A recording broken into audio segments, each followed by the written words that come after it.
bonjour à tout le monde. Après le scandale des EHPAD, place au scandale des ESAT, du moins sur le plan médiatique. Le livre de Thibaut Petit, Handicap à vendre, fait des vagues, ou plutôt hélas des vaguelettes, car on constate de suite que la question du travail ou du devenir des personnes handicapées est tellement moins importante et préoccupe tellement moins le grand public que la question des maisons de retraite.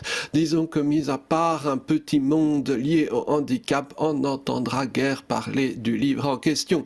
On peut s'attendre d'ailleurs à des guerres picre-collines de l'information, les uns soutenant que ce que dit le livre est vrai, d'autres affirmant l'inverse et chacun accusant l'autre de colporter une désinformation, sachant que bien souvent la vie des uns et des autres dépend avant tout des intérêts financiers et de carrière de celui qui parle. Toutefois, à mon avis, le plus triste est ailleurs. Que ce soit dans le cas des maisons de retraite ou dans le cas des établissements pour personnes handicapées ou du moins au travail des personnes handicapées, tout le monde sait les réalités du terrain, ou du moins s'en douter s'agissant du grand public.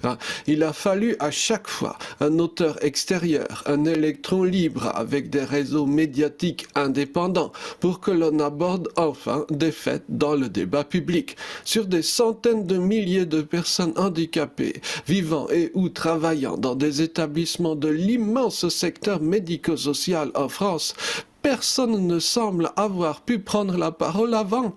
Pire encore, le monde du handicap, tout comme celui qui relève de l'âge, pour ne pas dire vieillissement, un terme tabou, est composé de centaines et de centaines de comités, de hauts conseils, d'observatoires officiels et autres assemblées de parties prenantes, où on peut passer sa vie du matin au soir, tous les jours, et où d'ailleurs beaucoup de personnes passent leur vie.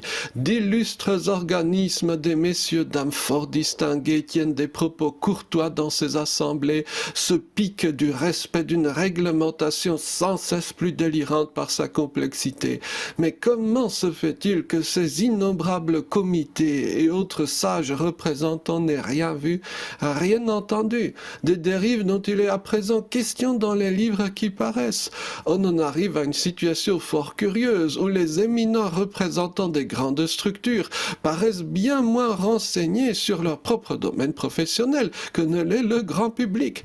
Bien entendu, cela pose la question du fondamental, du caractère démocratique ou non des instances et personnes ayant un pouvoir de décision dans le champ du handicap.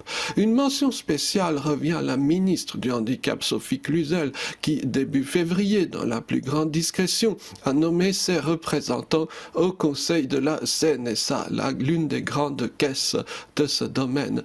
Le papa d'un ministre actuel y figure, quelques hommes politiques réputés proches d'elle, mais hélas souvent inconnus au bataillon du handicap, et c'est tout. En d'autres termes, la ministre française du handicap a réussi le tour de force d'éliminer les personnes handicapées ou âgées des instances censées les représenter. Un peu comme si au Parlement allemand il n'y avait aucun Allemand, ou aucune femme dans une association de défense du femme, ou alors aucun membre du clergé au Vatican. Dès lors, les dysfonctionnements ne sont pas une surprise.